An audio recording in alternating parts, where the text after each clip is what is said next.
ஆத்ம வித்யா யோகாவின் ஆன்மீக நறுமணம் ஆக்கம் பெறும் நம் மனம். ஒரு தேவதையின் சிலை ஒன்றை செதுக்கிக் கொண்டிருந்த சிற்பியை கோவில் தர்மகர்த்தா பார்க்க வந்தார். அங்கே கீழே தரையில் இன்னொரு சிலை சிற்பி செதுக்கும் சிலை போலவே இருந்தது. ஏன் சிற்பி இன்னொரு சிலை செதுக்குகிறீர்கள்? இந்த சிலையே மிக அழகாக இருக்கே என்றார்.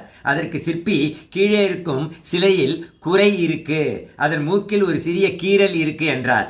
தர்மகர்த்தா அதற்கு, அந்த சிலையை கோபுரத்தின் உச்சியில் தானே வைக்கப் போகிறோம், யாருக்கு இந்த சின்ன கீறல் தெரிய போகிறது என்றார். அதற்கு சிற்பி, ஐயா, மற்றவர்கள் கண்களுக்கு தெரியாமல் இருக்கலாம், ஆனால் எனக்கு இந்த கீறல் இருப்பது தெரியுமே. அது என் மனதை கீறிக்கொண்டு சாமியை நிம்மதியாக கும்பிட விடாதே என்றார். அதுதான் தொழில் பக்தி. மற்றவர்கள் பாராட்டுக்காக வேலை செய்வது, அதில் எனக்கு என்ன கிடைக்கும் என்று எதிர்பார்ப்பில் வேலை செய்வது மன இறுக்கத்தை, மன உளைச்சலை, ஸ்ட்ரெஸ்ஸை கொடுக்கும். நம்முடைய ஆத்ம திருப்திக்காக, சோல் சாட்டிஸ்ஃபேக்ஷன், SOUL, அதற்காக வேலை செய்ய வேண்டும். Not for sole satisfaction, SOLE, அதற்காக பண்ணக்கூடாது. மனசாட்சி இல்லாமல் சுயநலத்திற்காக வேலை செய்யக்கூடாது.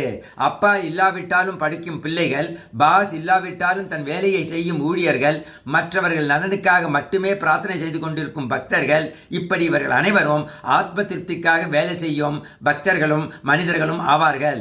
இப்படி சிரத்தையுடன் தன் ஆத்ம திருப்திக்காக செய்யும் செயல்களே உண்மையான பூஜையாகும்.